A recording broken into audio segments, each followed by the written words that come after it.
Anyway, I had the same conversation with Wadi yesterday, and we got into a little bit of like race relations. Not really, but yeah. Yeah. And so I told him in the past, you always hear something. People will say how black people were enslaved, and they say, let it go. It's been so long ago. And I told him how, for me, to some extent, I kind of felt the same way. Yeah. I'm like, what are you holding on to? Yeah. What's the deal? And then I took that ancestry DNA test, and then I came back Jewish. Mm-hmm. And then I watched the movie like Schindler's List, and I'm like, now it hits a little different. Yeah. You know what I mean? It doesn't hit the same as it used to. It hits a little more to the heart. Yeah. Yeah. I guess. And I told him I understood, that perspective now. Yeah. Because you when it's not everything's funny until it's about you. A lot of times that's what Dave Chappelle says. You know what I mean? We all else laughing like. I feel the same way as a black dude, but like me and my dad disagree. You know what I mean? I don't care if anyone says like the N-word. You know what I mean? To me, like nigga. If you say nigga to me, if you say nigger to me, I don't care. Like I laugh. Like if you say nigger to me in an argument, I know I won the argument. Yeah. Like you know what I'm saying? So like that. So that does it to me enough. Like oh, you so mad and trying to get me so mad how you feel inside that's the only comeback that's your last resort. That's your last resort is trying to get me to. And I'm like I laugh at that. And so, like, my dad, he gets mad because he actually lived closer to an area where, like, there was more racism. Looking at him, like, people called him Marvin the Martian when he wore his football helmet because he was black as fuck. You know what I'm saying? Big darkness. Big darkness. Now you embrace it. And that's how with me, like, with the whole black thing and stuff, it's like, growing up, I'm black and Mexican. I wasn't really accepted by both groups and stuff like that. But, like, I don't hold on to so much because of my upbringing and how everything is, and I really look at people as people. There's niggas and niggers on. What's funny is I had this conversation too with a good friend of mine. He's Iranian, Persian. Is it Iranian? He'll tell you he's from Iran. Okay. He's not from Iran. He's from Iran. Okay, my bad. But I asked him. I said, the world's changing, especially to those that look like him. Yeah. And I said, how do you handle it? Like he's somebody that travels a lot and going to the airports and all that. Yeah. And I said, how do you handle this? Being a suspect. People, they have all this to say about you, and how do you handle them looking at you this way? And he said, I just ask black people. No. But he gave me the perfect response. He says, I don't give them that power. I don't give them the power to affect me. Yeah, you can't. That's what I try to tell her. That's what I was trying to say with the when they were telling me about. I can't remember her name, like something Kate Kittles, or I don't fucking know. But like that's what I'm saying. She's over here trolling people, trying to ask him like questions that can get a response of a negative response and get people infuriated. And she comes back saying like, "Oh, I carry," or "Don't threaten me." You know what I mean? It makes people feel uncomfortable, and it's like, why would you do that? I'm outrageous. Like, hey, if that person would have just like looked at her and said like. That dumb question just walked away. Like, what? Now she doesn't have any of that footage. She doesn't have anything for that post or share. And like, we just gave power to that negativity, by being outraged. Yeah, I try not to feed into that kind of stuff. Yeah, not at all. But anyway. Harmon Warhol Show. Good evening, ladies and gentlemen. And this is Harmon Warhol bringing another episode of the Harmon Warhol Show. And I have a special guest. He's a photographer. He's a man of the people. And he's a great father. Oh. Aaron. Hey, Ron. Hey, Ron. What's going on? Hey, it's young Jewish. Young Jew. Yeah, so I brought Aaron out here. He's taking a lot of photos for like what Price You brought me to my house? Yeah, I brought him here to his bar, and I served him this drink. It's called a painkiller. Bro, you got a dope ass spot here. Thanks for Thanks for coming. Thanks for inviting me over for today and for the New Year's party. Sorry they didn't go out as well as. Yeah, I didn't get no booty or no New Year's kiss, you know what I'm saying? I didn't even get a kiss, bro. Like, I felt kind of like... I tried to tell the girls you were famous, but... Yeah, it kind of worked or whatever. But, it's whatever. But, alright, so, yeah, I tried to get a kiss from this chick, and she was, like, uptight. She only drank a little bit. She kind of sobered up kind of quick. I guess that was the reason. But I tried to come and get a kiss because we were watching the countdown, and then she could kind of see it. She's like, I'll give you a hug. I was like, damn. And then your mother-in-law was just straight laughing, like, this nigga. But if you would have been watching all night, she was the one that was sitting there like this the whole night. Like, I go back and look at my video. But the thing is, like, some of the other girls were getting talked to, the other dudes. I wasn't trying to step on toes and come up here. Like, I don't like the competition, especially when the ratio is cool. You know what I'm saying? People are already, the ratio was all right that night. People are already, spicy at me already because you know how Harmon Warhol do, come and pull your girl.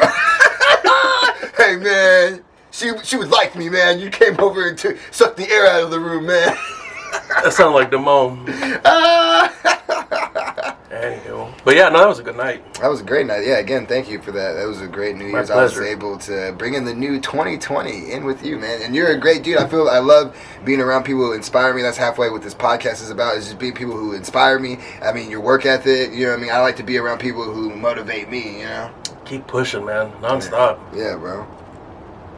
I thought you were going to say something. No. I was going to give you a break to be like, yeah, so, I work hard. I try to do my thing. I'm not going to pat my own back. Well, let me pat your back for you then. So you actually go and show up to a lot of these places and things that you do photos for Stockton's Finest, for their clothing brand too. Every day, dude. For boxers, you show up and just being the couple of times, just being with you, you're a dope guy. You're also a guy who takes, you're like you take control of the situation. You're able to direct people. You know what I mean? You're able to also form like water in your situation. Hey, no, yeah, man. They got me pushing every day. What started out as like a simple hobby, here and there, it's like everybody's called me up every day. I got somewhere to be.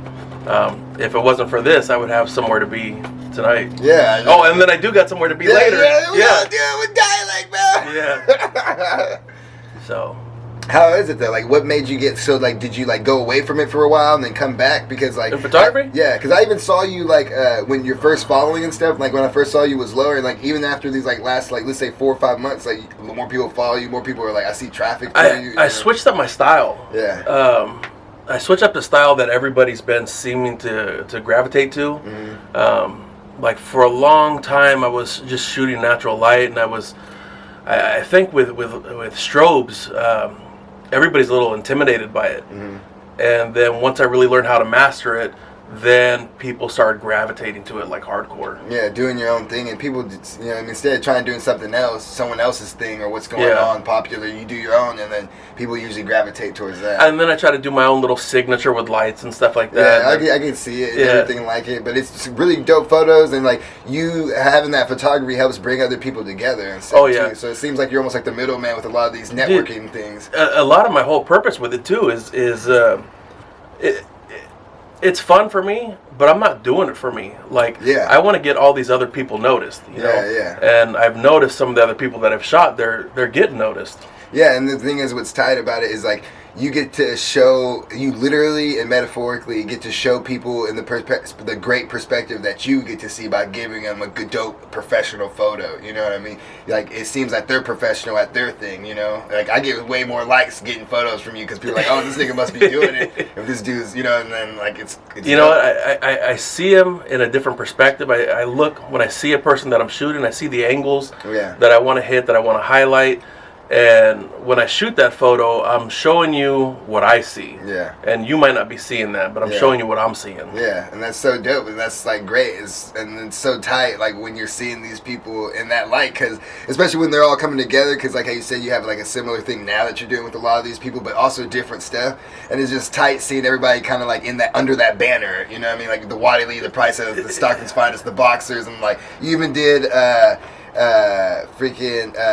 Haiti Baby, Oh yeah. So like that's tight too, everyone's under that banner. Dude, I'm gonna be completely honest. Like when I was shooting Haiti Baby, I didn't really know who he was. Yeah. And I get a phone call there, hey, get over here and shoot Haiti Baby. And I was like, all right, And the only reason why I knew the name at that time was because my buddy was working on a video with him. Okay. And so I get over there and I shoot the photo. He sends me a message, and I didn't know if people got that blue check mark. Yeah. You don't go into that folder. You come right into their DMs. Like they don't. People get. I got to go check this folder if somebody's not my friend. Yeah. He gets straight in, and he's, hey, we need to set up another shot. I'm gonna tag you in this photo. He tags me in the photo, and then like overnight, it's 18,000 likes, then 20,000 likes. And then my inbox is blowing up. Can you shoot video? Can you do this? Can you? Whoa. Yeah, that's, you know. And then I went and I you got did, the Haiti baby bump. Yeah, the Haiti baby book. Then I did a little research on him, and I was like, oh, you know what? I know exactly who this guy is. Yeah. I didn't know the name, but I knew him. He's like, woke up feeling high as a dragon. I can't remember the song. Yeah, shout out Haiti baby. So other than that, so where are you from, bro? You've been born here? Born and raised Stockton. Stockton! Yeah. 37 years. That's what's up, bro. So how's your life been in Stockton, growing up? You know what? Raising a family also now. Yeah. You know, I've always said I would never leave Stockton. Mm-hmm. I love Stockton. You know, I know the areas that you're safe in. I know the areas you're not supposed to go in.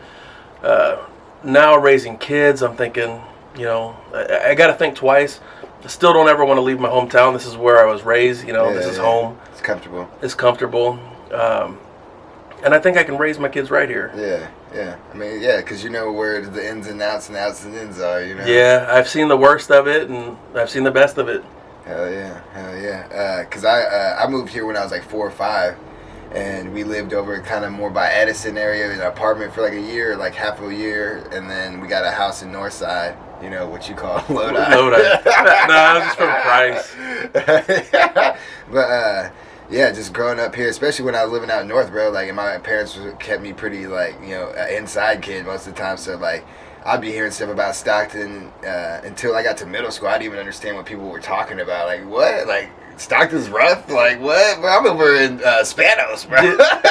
I grew up in such a pocket where it was, you know, it was a nice little pocket, but anyway you went 2 blocks, you're like, hey, don't go there with your bike because they're going to take your bike. Yeah. And so, you know, we grew up smart. Yeah, that's why I like the Stockton mindset and attitude. You know, that's why it attracts me coming back here. Like, I feel so comfortable being in at least Northern California. It seems all pretty similar. You know what I mean? But like, that's what makes me comfortable in college. It's not just the environment I'm in; it's just the people and mindset of all the people. Like, I know where people are coming from, even if I don't know them. Like, you know, so that's what I'm more. I know into. exactly who you're running with. You know, the moment I look at you, I know what side of town you're from. Yeah, what it is, what you're about. You know, when I'm anywhere else, I'm just like, I don't know who or what to think of. You know, dude, I've only felt uncomfortable one time in my life, and I was turning down on a street in Frisco. I think it was the Fillmore. Yeah. Fillmore? Yeah. Fillmore. Yeah, you want to slide to the Fillmore? So, that's the only time I've ever felt uncomfortable in life where I'm like, man, I don't belong here. Wow, really? So. I felt like that. My dad tried to show us his old hood. Me and my sister started getting scared just because of black people playing basketball in the middle of the street. There was like 20 kids. I'm like, how do you get 20 kids to play all the same basketball? Where's he from originally? Where's not Watts or something like that. Like, so you're all from down south? Yeah, my mom's from East LA and my dad's from. My grandpa ended up moving to Cerritos when they were in like high school. But before that, wasn't that South Central? Where's the Ram Stadium at? Oh man, I don't follow sports. Inglewood. Yeah, it could have been Inglewood or South. You should have referenced like a rapper or something. I don't know. Inglewood's up to no good. You know what I'm saying? Sacramento, where you at?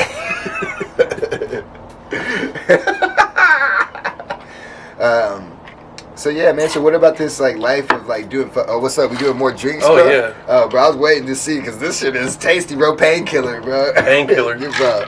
You're saucy with it, bro.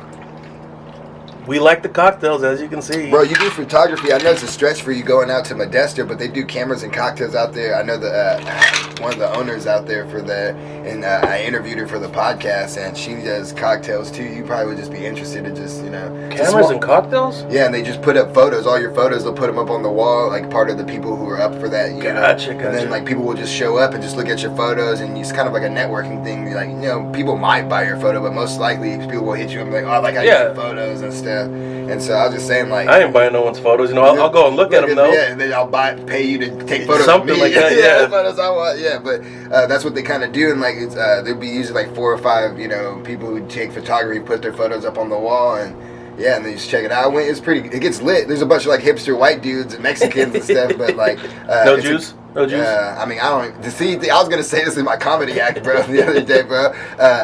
I don't really know that many Jewish people, bro. I didn't either. Yeah, I don't know any, like, really. I know a couple, like, I've met a few, you know what I mean? Let's say my whole almost 30 years of life, I've met, like, 2 or 3 Jews. So it's almost like, do they matter? No.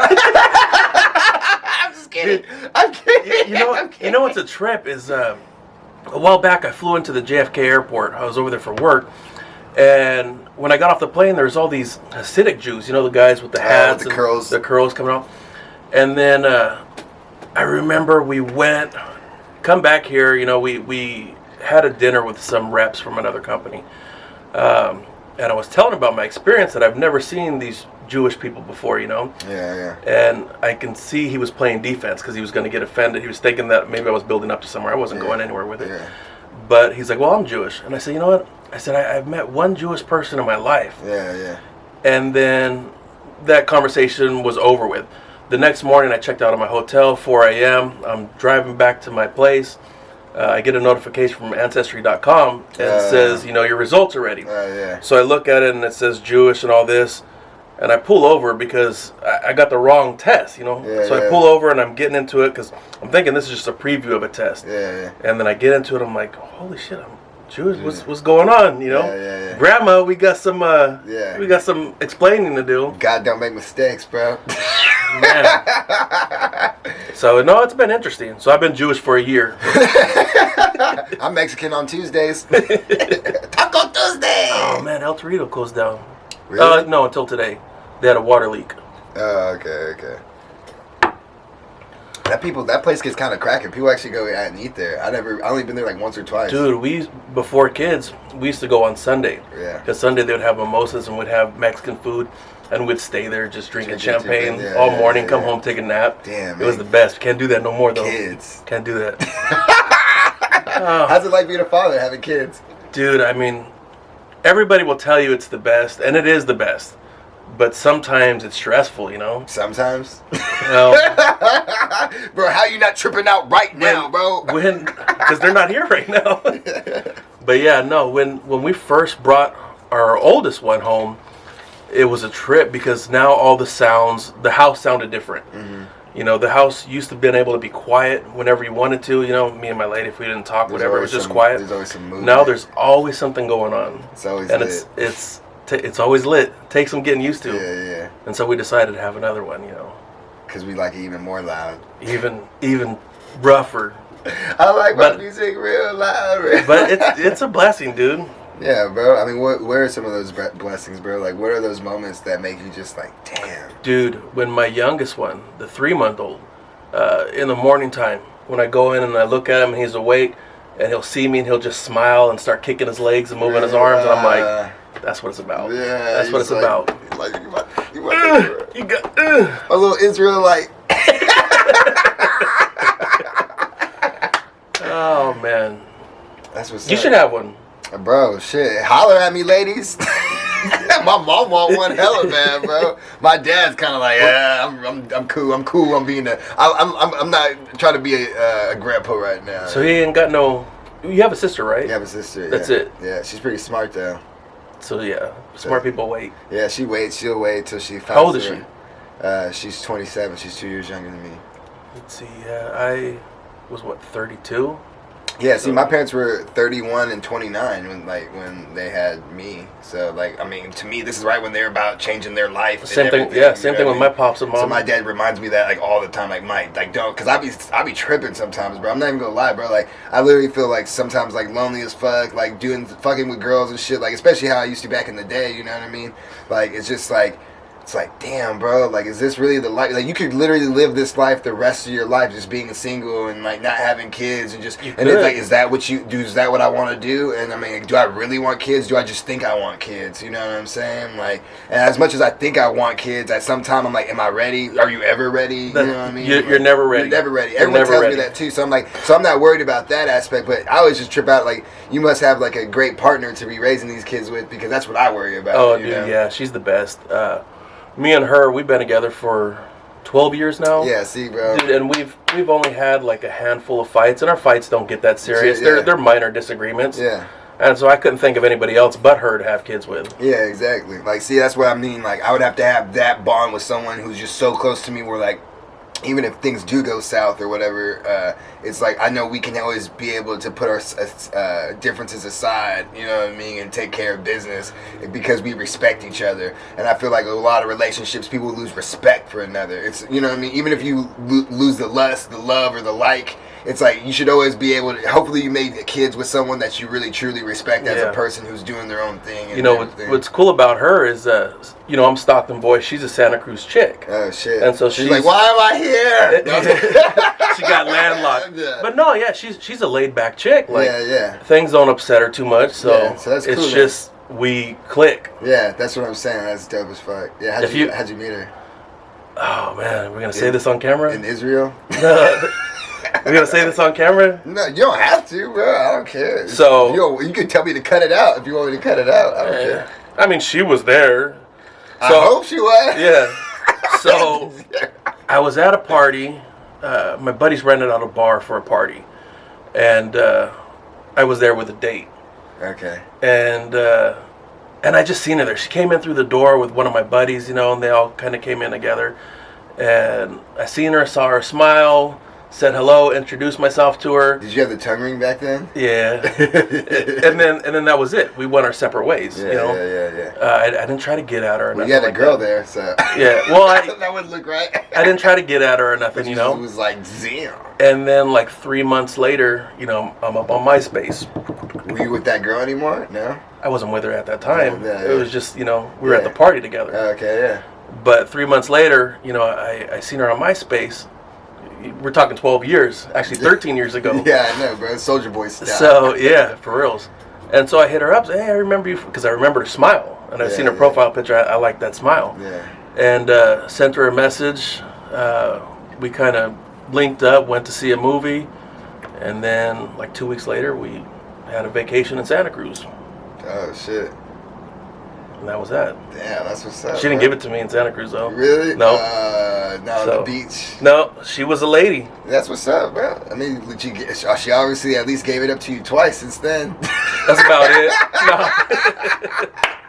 No, she's a lady, so. That's what's up, bro. You want a lady, bro. You know what I mean? Yeah, I haven't been messing with ladies. No, I have ladies. I'm sorry. Fuck, bro. I have to feel like I just been digging myself a hole on this thing. Yeah, that's trannies. Oh, so one of my best friends is a tranny, and well, I don't know if that's the proper term, but whatever. It's not the proper term, but yeah, transgender or whatever. But like, she's just telling me about, like, you know, because she's going through the progression right now. Like, you know what I mean? There's been complications with it and everything. So my dumb ass was like, oh, I'm gonna bring this up on stage on my comedy show. You know what I'm saying? Only Dave Chappelle can get away with that, bro. So I was going up there with the tranny thing, and it just was talking about it, like how, like, going through it and just trying to figure it out, and like even making fun of jokes, because even halfway through the story, I'm like, she. I'm like, I don't know what to say. You know? And it's just so funny. And was that person in the audience? No. Oh, well, I guess you're kind of safe. No, yeah, that's less difficult, you know what I mean? But shout out to Holly. I mean, Holly's made a beat. I got a song coming out February 14th. It's called She's Gone, and Holly made the beat. Darian Fields sung the chorus. I'll say Holly's the one from You'll back see her east. Tonight. Yeah, from the Indiana. I met her out in Indiana, like, after, like, almost a year being out there in the dorms. She was crashing out there with one of the other homies, and she was making beats and had recording equipment, and I was like, oh, yo, I rap, and then we did music, and she liked how I did my shit, and then she just kept. I'm kind of looking forward to seeing a transgender beatboxer. She's not a beatboxer. She makes beats. I'm like a bad, but she played instruments. She was in a heavy metal band and everything for a minute, and then she ends up making like hip hop beats. So well-rounded. Yeah, she could do everything, but she's really out there, like experimental and stuff. So sometimes she makes a beat. She's like, I want you to rap on this. I'm like, I don't even know how I could rap on that. And it's not like a bad beat. It's just like, I don't even know the approach to go rapping on it, you know, because it's not a traditional like boom, boom, cat to cat. It's like some experimental type shit. So sometimes she brings it back and, you know, gives it to more of a trap style or but it's more of like an electronic trap thing, because usually she's using a lot of hi-hats and like some Yuck Nasty or something? No, Yuck Nasty's more dubstep. You know, she's more like metal type things, you know what I mean? Like, you'll hear that's like that noise is like, it'll be loud like for a while. And then the drums will come in, and they'll be all sensual and well, I mean, that's the definition of a true artist. You just yeah. I don't know if you can get on it. And yeah, that's why I tell with her, just like, hey, your style. So I don't want you to not do your style or anything. It's just because like sometimes we can't create stuff because I don't know how to approach it. I just say sometimes I can only get on so much of your style. Just like the same thing with you, with me. Like if I showed you a beat, I wouldn't think she could do the, you know what I mean? That would fit her thing. So that's why it's just like, whenever working with her, I don't ever pull her back. I just do what I can on with what she does. Sometimes you got to get up to speed before you can get running. But back in the day, I used to just test myself like, fuck it, let's go on it. Like, you know what I'm saying? You should be doing that now still. Yeah, I know. I have beats like right in the back and stuff, like and ready. But like I said, like I still do stuff whenever, especially when I really like it. I get back to it right away because I'm like, I don't want you to fuck with this. I want to do it. I want to be on it. When I get on it, I know you're gonna keep thinking about me on this now. So that's why I do it right away. Right on, good shit. You ever tried to rap or anything? Or dude, no.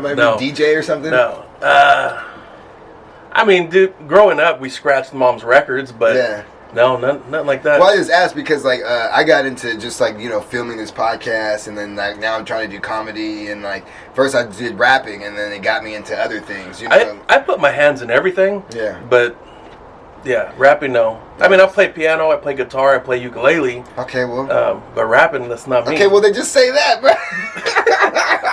Well, ask the question, damn it. Well, I didn't know you played instruments at all, bro. Yeah, instruments, paint, draw, build. Yeah, no, bro, this bar is so sick and elegant. Like, not really elegant, but it's thought out, you know what I mean? Like, which makes it elegant, you know what I mean? Like, you guys so thought out the skulls and everything. Even the, this is so sick. Like, my friend Damara from Birmingham, like, she loves tiki bars and stuff. And, like, this, like, you got a pirate tiki bar. Like, oh, yeah. This is dope as fuck. It's a trip. Everything here was put up one piece at a time.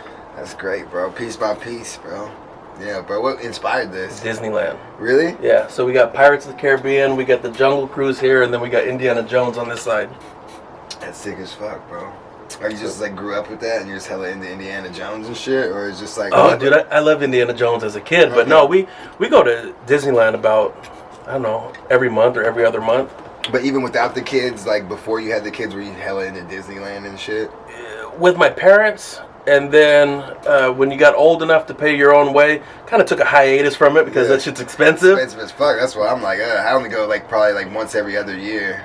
And I then, don't have kids. And then then with the kids, like, because you got to go every now and then to see the new shit. Like, yeah. And I'm actually a ride opened today. Yeah, new ride. Which one was the Rise? Star Wars Rise of the Resistance or something. It's a Star Wars ride. Star Wars one? Yeah, that one came out. It was to the public because they had a soft opening, and like some people, it was just hella packed and crowded and stuff. Like where it was all free because it was like booked up or some shit. No, not really. I just knew like because my homie Steven, this dude who lives with Dialect, he went. This was about a year ago.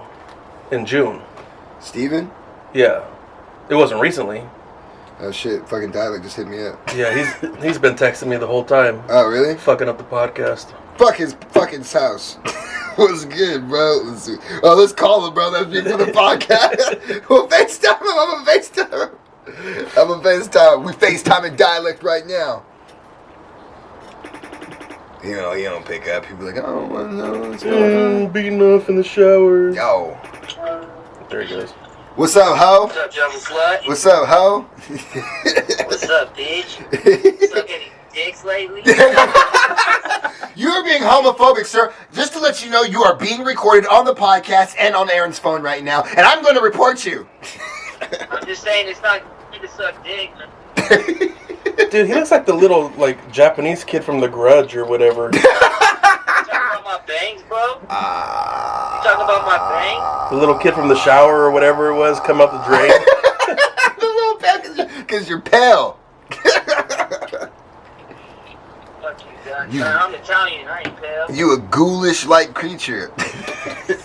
Yeah, I'm a little pale right now. So what's up? You text me, nigga. Oh, I'm gonna grab some shot glasses. What's up? You text me, bro. What's up? What's good? You wasted my podcast time. I know. I didn't mean to text you. He said I didn't mean to text you. I just said, what's good? I'm Mike. We're out here drinking painkillers, bro. Painkillers, we're gonna have some. Sometimes, though, Mike. You said what? Oh shit, are you at Aaron's bar? Yeah, bro. Where do you think we're doing the podcast We're doing from? the podcast right here, right now. And you ruined it. You're on the podcast. Looks like you're at a real bar. Yeah, it is a real bar. Like, Why are you downplaying my bar, bro? Like with like waiters and shit, like bartenders. Bro, what's Aaron? Like certificate, serve safe certificates on the side. You know what I'm saying? Well, I don't know what you're saying. Yeah, I don't know. That must be some old English shit. I don't know. Old English. All right, let me eat and take a. Eat and take. Shit. All right, Lahaim. Shalom. Shalom. Mazel tov? I don't know. Oh, fuck. Like I said, I've only been a Jew for a year. Oh, bro, that wasn't as tasty as the other one. What was that? That was rye Bullet? whiskey. Ooh. Bullet rye. What were we drinking? What's this and this? Rum. What makes it already? God damn. Rum, pineapple, Oh, coconut cream, orange juice, and nutmeg. Sounds like you want another one. Tastes real good. I don't want no more whiskey, bro. That shit fucking put a hair on my chest. Because I had that sweet drink. We had that sweet drink. It was like, I don't know if there's anything left in this. Yeah, it's just a little bit. See up on. Hey, so what's up with these cameras, bro? All right, so this is some of like my history of where I started. This isn't one of the ones that I started with, but I got real into, when I first got into photography, I got into lomography. Okay. Which is a real sounds like ghetto photography. Yeah. Overly saturated images, hella grainy. Yeah. It's that whole 1990s feel, you know. And they were all shot with toy cameras, plastic lenses. Okay. So that was lomography. I can't find my first camera, but I found this one. It's another one that I've learned with. That's fucking sick. 120 millimeter twin lens reflex. That shit's sick as fuck, bro. I actually fucked with some of these cameras like this back in high school. I took a photography class. Like, we had to develop film and everything, and we had to make a box camera. Little pinhole cameras. We did one of those too. So like, looking at this, bro, like, even if it didn't work or anything, I would like just keep it on my shelf, just be like, it works, but that's kind of thing. It's mostly decoration, though. Yeah. That's what I'm saying, bro. This shit. Oh shit. Is that just supposed to? Or can you look through this? Oh yeah. So everything here. Look this way. Oh yeah, okay. I was tripping because I thought it was like the light. Everything is reversed. Yeah. I thought I was tripping because I thought the light was shining on it, but no, that's what this was pointing to. So because I was like this, and I was like, why is it? Look at. and then your movements are reversed. If you look to the left, it goes to the right. Yeah, you can see. I'll do a bit close up after. Oh, they can see from right there. Yeah. From now that, I got into a little buzz now, bro. I like singing this shit. I feel good, bro. From that, I got into this. This was my first real digital. Bro, that's that old school. See, these are the ones you can actually still use now. That's still a killer camera. Yeah, that's what I'm saying. You can actually fuck with this. I let my son play with it though, but it was. Yeah, this is like one of the ones you can still. I still like back in the day, people were still using these shits. Like back in 2008. Because when did this come out? Like this is like that came out. Like what? Like 1999 or some shit. No. That's probably like 12 years ago. So that's 2008 then. So this was maybe closer to like when I was in high school then. No, I wanted that camera. I walked into a camera shop. I wanted that camera, and I don't remember what the going rate was at that time. And I was like, yeah, I can't afford that, you know. Yeah. And we went to Jackson Rancheria, and I sat down at a machine, hit for $2,000. I was like, I'm buying that camera. Oh shit! And so that's how I got that camera, was from Jackson Rancheria. That's so crazy how shit like that works out in favor and shit. Like, God don't make mistakes, bro. Like, I live by that phrase, bro. Because even to that, like, now look at what you're working with. Oh yeah, now like, this big old thing. Like, you invested in yourself, because like, I look at now, like, especially with a lot of artist friends and stuff, we kind of like neglect from buying some of that stuff. You know what I mean? Just because like we're like, oh, so much money, but it's investing in yourself. And if you put the time in, like if you keep putting the time in doing photography, look at all the positive, whether if it's financial or just like networking or just even just within your own self feeling good of like doing photography. Like that's the beauty. You know, I don't ever want like any future photographers to think that this camera can do something completely different than that one could. Yeah. There's certain things that I was looking for, and then they have a life to them on how many times the shutter can open. Oh yeah. And so it's really like that bulb or whatever, or just like bulb. That flash. Are you talking about the flash, or were you talking about the? I'm talking about the shutter that opens the up. actual like almost the curtain. Yeah. I get what you're saying. So those have a life, you know. Yeah, they usually say somewhere between 500,000 photos. The clicks or whatever. Like, yeah, 500,000. They say that's wears about. Out. Yeah. And so I got, you know, another one. I used to have this lens actually on that camera, and I've always wanted this lens, but the price of this lens, I was like, yeah, no, never gonna buy that. Yeah, then I had a kid, and I'm like, maybe I'll buy that lens. Get some clean pictures. Yeah. Oh, so you use that as you're like, we want some good photos. Well, we want some good photos of the kid. Your wife's like, yeah, we do. Yeah. I don't think she knows how much I paid for it. Well, we won't even say it on this podcast because I don't even want to know. I don't even want to know, bro. I don't even want to touch that thing. Yeah, no, this is the workhorse though. Damn, that shit looks sexy, bro. That looks like a big dick to me. Oh, this is for the remote lighting. Oh. This is for the focus motors when I'm doing video. Now, also what I wanted to say, one thing I give you credit on, not only being a great person to be around, like that's why I love like you taking photos and stuff. Like you're so fun to be around, bro. Like even if you didn't take photos, like we have the same kind of sense of humor, like gassing on me. Like you were even saying, like you know, you make jokes and I like that. Where's my hug? Yeah, you know what I'm saying? Like fucking arguably. Yeah. You know what I'm saying? Like, and so like, but not only that though, bro, you're hella fast. Like you produce the photo right away and you send it off really quick, and that's a big deal. And I think that's even something a staple that you hold yourself on, because I think a lot of people who work with you realize like, damn, it only took that less than 24 hours, 12 hours, sometimes even quicker than that. You know what I mean? Dude, it's funny. So I shot Dialects. It's gonna be on his album cover, you know. Yeah. But Yuck wanted me. He's like, can you produce this image, something that looks like it? And it was like a Tech 9 photo, you know. Yeah. And I was like, yeah, we can give it a shot. It would be a Tech 9 photo. And I was like, we give it a shot. So we're in Dialects, you know, living room, and we set up for the shot. And then I asked Yuck, you know, you want the pictures right now? He's like, yeah. So I hand him the memory card, and he says, holy shit. He says, I thought you were just really fast at editing. He's like, I didn't know they come out the camera like this. Yeah. I'm like, yeah, they come out the camera like this, or I'm taking another photo until they come out like that. But that's why I see, like, when we were working with each other, I could see, like, you're taking a bunch of photos and that one to get that 1, 2, 3 photos, you know what I mean? And that's why you put the money and the time into shooting, because you can tell that from whether you read up on it, I'm sure you do a little bit, but also your experience, you can just tell what's going to work and what's not going to work. And a lot of reading, a lot of trial and error. Yeah, I can tell that that's how your process really went about it. From you know, just from working with like welders and stuff, I can see certain welders who are either working off like vision and an equation in their head, or some guys who just saw someone else do it and they just did it, mimicked it the right way, and or, you know what I mean? There's just luck, yeah. Yeah, you know what dumb I'm saying? luck. Well, not dumb luck. It's just more they just seen someone else do it, they did it themselves, and after they just did it, as long as you keep that same recipe. Yeah, you know? Exactly. And then where other people make their own recipe, and they're just doing, and that's how you progress. Yeah, and that's it's just, you know what I mean. And I see both sides, so it's like, you know what's funny about that? I was gonna bring up on here was, you know, I'm open to work with any photographers that they have out there. When I was coming up and trying to learn, you know, people would kind of just look down on you, you know. Yeah, everyone did. And then, and they don't want to work with you. They don't want to teach you their secrets or anything like that.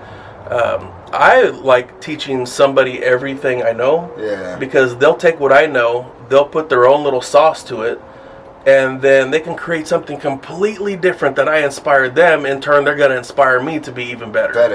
Yeah. You know, a lot of photographers out there are dicks. They won't share their secrets. I'll tell you everything I know. Yeah, bro. I feel the same way with like, well, I don't know. To me, the way I do it is like, because I don't like being that person. Whether they ask, whether I'm being nice or a dick, I don't like doing it in like a weird form. It's like, hey, come up to me, introduce yourself if I don't know you, or if I do, you know, come up to me, talk to me, say what you want to do, and then let's set a timeless away, and then because I got to see how you work for me to like to show you how I work, so we can both learn from each other. You know what I mean? I can't just do it in passing and talking and stuff, unless we're doing like an interview. Then we have that time. But we're at a party or something, and you're trying to talk to me like about podcasts, and people try to do that. Sometimes I'm like, bro, we can't do that here. Yeah. I'm not. I want to enjoy myself. You know what I'm saying? I didn't come here thinking podcast. Yeah, bro. You know what I mean? And like at first, I was always like that because I was eager to. You know, but now. Oh yeah, you want to make your mark. And now that I like, bro, like it's not even like a brag thing or anything, but like I can hit a lot of people up and do a podcast now because of the work I put in, you know what I mean? So well, I mean, I accepted your phone call. I I know, bro. Honestly, yo, check this out. The way how we met and everything was cool and stuff. Because remember the first time we hung out, we was at that big old building place. The Mason Lodge. Is it Mason's? Okay, yeah. So it's the Mason Lodge, right? Because that was for Dialect, and then Dialect needed help setting up and bringing the equipment over there and stuff. So I stepped up. I did the test photos on you. Yeah. So like that was just like funny running into you like that, and then Price Ellis was there and shit. He came through. But even before that, I started working a little bit with Price, and then so I did a YouTube search with him, and then you popped up on the YouTube search where you guys did a little podcast downtown. Yeah. And then I found you, and I was like, okay, I like this guy's energy. Yeah. And I messaged you, and I said, I like your energy, I like what you're doing. Keep doing what you're doing. And then from there, I did see that, yeah, if I remember, because you showed love a lot for that thing. Again, that's why I'm so happy you're on the podcast, because you're actually one of the people from my podcast that actually knew about my podcast before. A lot of these people only know about my podcast until after I hit them up, and then I send them the link. Oh, this is what we're doing, and they'll go look it up. Oh, okay, I'm cool. I'm down with it. Like it. And that's great. You know what I mean? But you actually when it goes live sometimes, or I premiere sometimes, you're like, hey, what's good on here on the chat? I try to leave some weird ass comment. Yeah, and I'm like, I love that energy, bro. So that's why I love you, bro. What I say yesterday? I have so much love for you. I said before I start a Harmon podcast, I like to pour honey on my chest. Or some shit like that. I wish more people were like that, bro. Just saying obnoxious, crazy. And then my next comment was like, "Oh shit, this is too much honey." Yeah. This is too.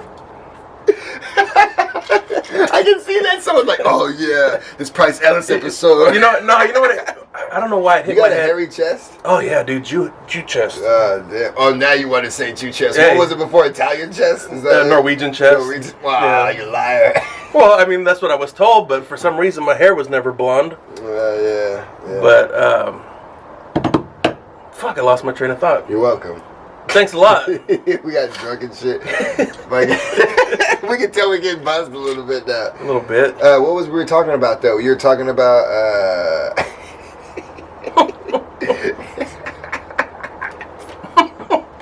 the honey on your chest. Price Ellis. Oh, what it made me think of? Oh, that's where we're going. Yeah. Remember Animal House?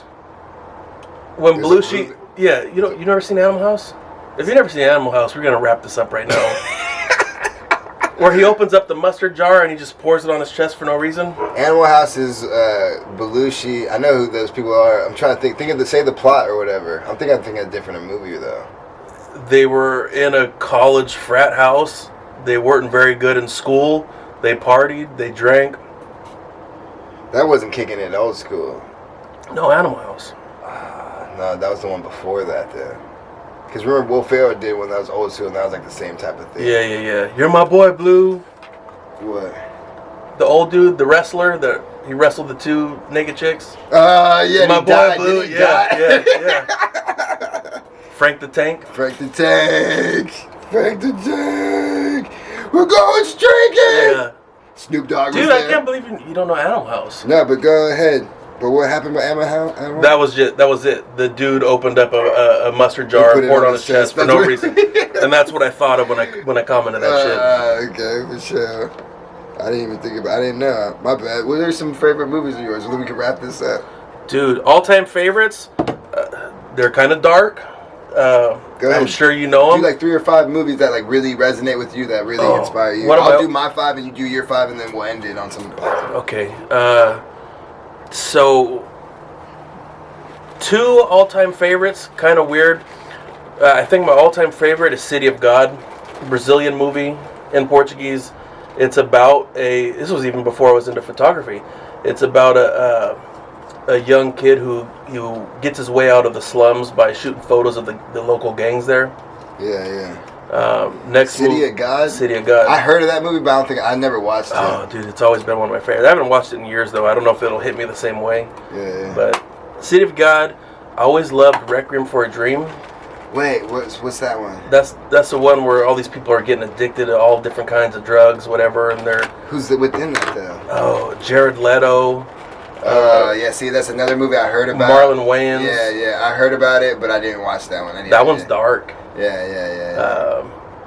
then when we get into something lighter, like It don't matter. It's whatever. like Kicking and Screaming. I love Kicking and Screaming. It's that children's movie with Will Will Ferrell. Yeah, the soccer team. Yeah. I saw like glimpses of that like on Showtime and shit. Any Will Ferrell movies. That'll fill the next 3. Okay. You? That's what you're gonna say? Yeah. Okay. I would say my all-time favorite movie is Death Proof. That's what the one. I've never seen it. So like that's the Quentin Tarantino movie with Rosario Dawson and Kurt Russell. I love Rosario And it's Dawson. a stuntman movie, just like Hollywood, you know. But it's actually a movie that's a movie. So you get what I'm saying? So like Quentin Tarantino said, like the characters from Pulp Fiction would go watch this movie. Like you know what I'm saying? Isn't there like a car in that movie, like a special big black car? Yeah, it's called Death Proof. That's why it's called Death Proof, is because the car is death proof. No, that car looks exactly like the car at the end of Animal House. It could have been. I don't know. I'll have to show you after the thing. Yeah. But like that's my all-time favorite movie. I've never seen it. And I don't it. think it's the best movie in the world. It just really resonates with me of like how it's shot, the women in it, like the way it's shot. Like people don't understand. Like that's what I look at. Like that's what I want. I want to shoot a music video just like that. And it's almost like in Kill Bill and Death Proof and Planet Terror. Those 3 movies right there are movies that are for his character. Like so, like Reservoir Dogs. Like the people from Reservoir Dogs would have went to the movie theater and watched Kill Bill, or they would have watched fucking Death Proof. That's what Quentin Tarantino said. Do you like the way it's shot, or is it the editing, After Effects that you like? No, the way it's shot. Quentin Tarantino didn't do a lot of effects, like special effects and shit. You know what I mean? It's just There's a lot of blood in Kill Bill. Yeah, but that's not an effect. That's like makeup and shit to me, like almost, and like just how it's shot to make it seem. Because he even did the black and white scene when she killed all those people. They did it black and white, and they did it with chocolate syrup instead of red. So that it just seemed like that, you know, anymore. I'm gonna have to watch it, and then we're gonna do a music video. Yeah, that's what I would want to do, Death Proof, bro. And so like I would need 4 chicks, and like one of them, like it seems like I crashed. So Name the 4 chicks right now who we're using. Name them. In Stockton? Yeah, who we're using. Name them right now. Know who I would want to do? The 4 chicks that are popular in Stockton that we're using in this music video. That we're using the music video. We're making it. We're gonna use them. One would be Diana Perez, the one I just interviewed today. She's a dancer and she's long. She'd probably be the cheerleader girl. She's long. Well, she's tall. She's a long Say girl. she's tall. Don't say she's long. She's long, bro. And then Killa K would be in it. I'd have Killa K in it. I'd probably have to get some ethnicity. Probably Lucy Cobain. She's a rapper here in Stockton. I grew up with her in high school. I still need to get her on the podcast. But Killa K, Lucy, Diana Perez, and maybe like Meeks or something to give it like more of a subtle type of thing. She would probably be like the girl who would give me the lap dance. Because she would, you gotta understand, in this thing, in the radio show, so there's one girl who's Jungle, she's Jungle Julie, right? She does a show, right? And she says, "Are we going racist?" No, Jungle Julie. She's a black girl from Texas who runs a show, but it's like more of rock shit, right? But the thing is, she gets a lot of publicity that way in that middle of nowhere. A lot of people fuck with her and shit. And on the radio, she says, "I have a friend who's out here this weekend who does movies and she does whatever. And if you guys can recite this poem back to me, or back to her."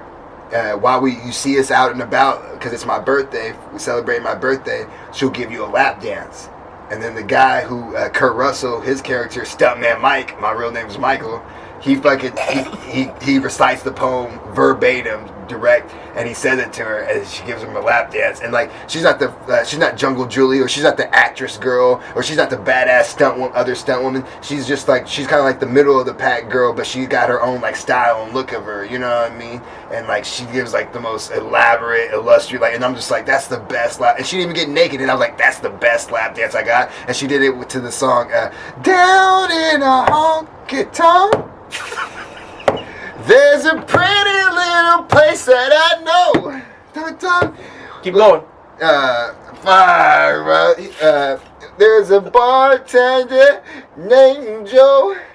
He plays a smooth piano, wears a head bandana in a honky tonk down in Mexico. He wears a black mustache and a purple sash in a honky tonk down in Mexico. In Mexico, and all the same, bro. If you let me listen to it one time through, I don't know more of the words, bro. But like, she shakes it and dances it, and then he does, but like he's going around killing women.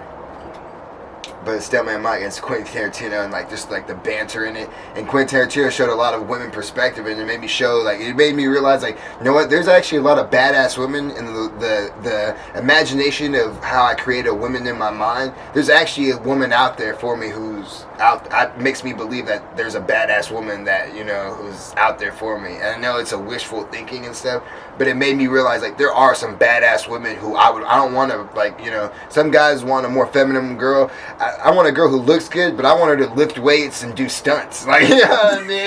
Like, I'd rather have that. Jumping off the dresser. I'd rather a girl like go rock climb than go shopping. You know what I mean? Yeah. I don't care if she gives me fucking chafing on my dick because of her rough hands, you know? You didn't see that coming. Just gotta powder it up. You know? Yeah. Exactly. I'm down, bro. Like, I'd rather have that. She got a kung fu grip, bro. She deadlift my dick. Oh man. She deadlift my dick, bro. But like, I'm more into a girl like that. You know what I mean? You can call me more gay or whatever. I don't care. But I like. It doesn't make you gay. Well, some people would say that. Like, you know what I mean? Like when people say like, "Oh, you want a girl who plays video games and drinks Gatorade? You want to date a dude?" You know what I'm saying? Like, no, bro. Who says that? They're just memes or some shit. They're playing around. I know they're taking it to the extreme, but I'm just saying, like, I don't need a girl who's like totally into like makeup and like how they look and stuff. I'd rather a girl who's just into activities and just like a badass, like who's not just like, who sees a situation, doesn't cower from it, and who looks at it head on and be like, I can accomplish that. I have enough confidence in myself. And that's what you see throughout the movie, of these different dynamics of women who are automatically like that, or who are women who aren't like that and who can adjust and make that move when I'm gonna watch that movie, and I'm gonna pick out like a good 5 scenes throughout the movie, and we're gonna reenact those to some extent. Yeah. In a video. Yeah, we could do it. That's what I'm saying. I don't have to be exact. I just need the you want feel. that essence. Yeah, you want that essence. essence. I want to be like Stuntman. I'll wear this jacket too. I'll wear the hair. I'll buy the wig. I'll put money into help making it more authentic. Like it, we'll get one of the girls to dress like a cheerleader who's like in the thing, and like we don't have to show the long girl. Yeah, the long girl. One. Bro, you see the movie you watch, you're gonna understand. Like, bro, that's my favorite. Me and my sister. This is literally like, I don't know if it's hers, but she even says like this is one of her favorite. It's my favorite movie, bro. Like, people underestimate it, and I'm like, it's not that well of a movie where it gives you changed my mood and everything, but like that was like a badass movie. Like, you get what I'm saying? Like, you know, I always liked Sin City. I haven't watched it in years. But Sin City is not that good of a movie. Yeah. But just visually, like it lends a lot to you. But it's a comic book thing, so like it stretches out. Yeah. Where in Death Proof it seemed more realistic and stuff. It just seemed more relatable, and maybe it could happen, but it's not really, because it's a stuntman who's a serial killer. You know what I mean? And that's just like. But it just was like, it just made the women aspect of it. Like, there's all these, like, you know how Quentin Tarantino has these random conversations in movies? These women are having these random conversations about how they would go about, like, how they... Royal with cheese. Yeah, well, like, yeah, you get what I'm saying? Like, they're having a conversation in the car, and the girl's talking about, like, oh, he cheated on you? But one of the girls kind of siding with the dude, you know what I mean? Because she's like, you didn't fuck him yet? And she's like, no, I don't need to fuck just because that don't. Well, then that ain't your man. You need to claim him. Like that, and I'm just like, see, like I'm like, oh shit. And you gotta remember, I'm like 15 years old. Like, oh, women talk like this. That movie's that old? Yeah, it came. So in this movie, it was a double feature. So you showed Planet Terror. It was the girl with the leg. Yeah, that was the gun leg, and that was the one that blew up. The other one that came on right after that movie was Death Proof, and so some of the characters in Planet Terror are in the Death Proof movie.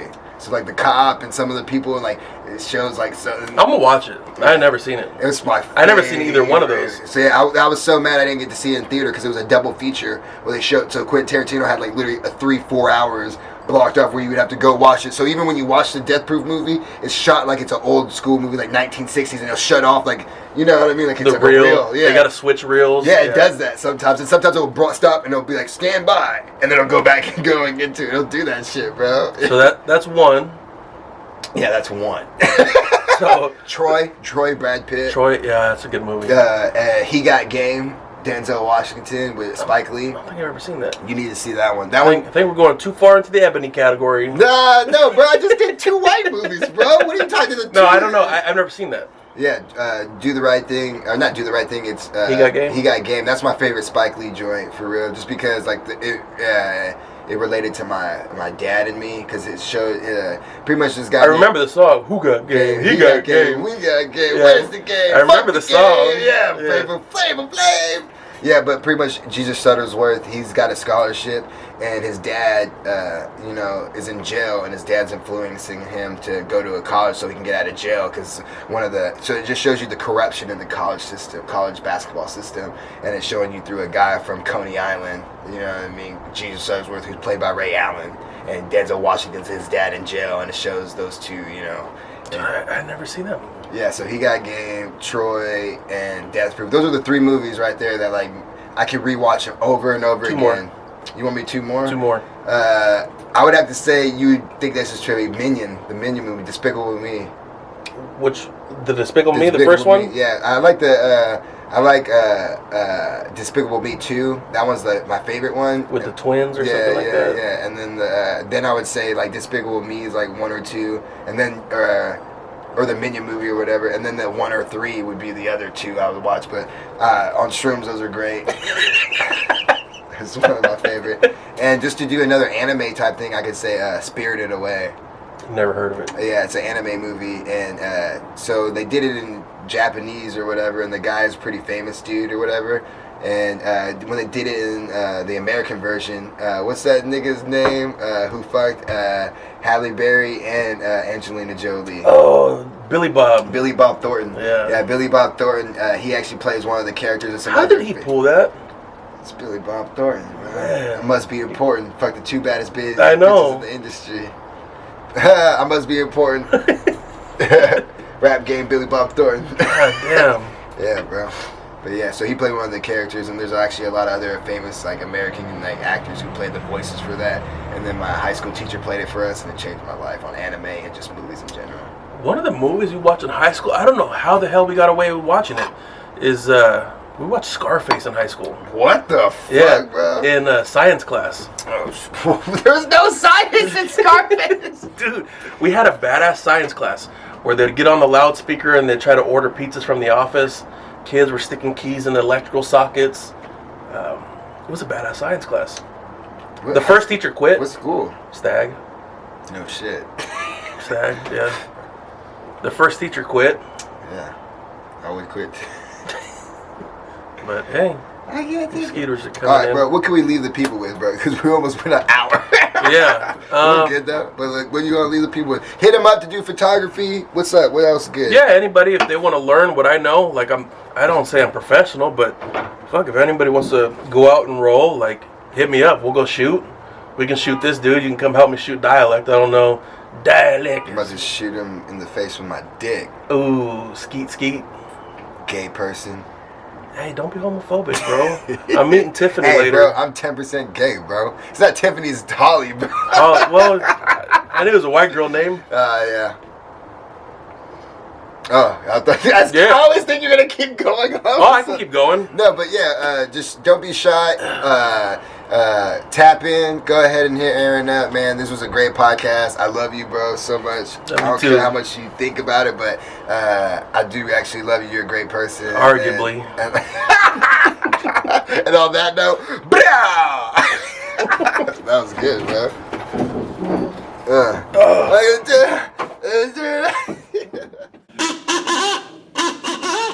Hey, what it is, it's Harmon Warhol. Hey, click all the links inside next to me. Thanks for watching. Subscribe. Go ahead and follow us on Instagram. Do something. Please show love. Hey, and get love back. Thank you.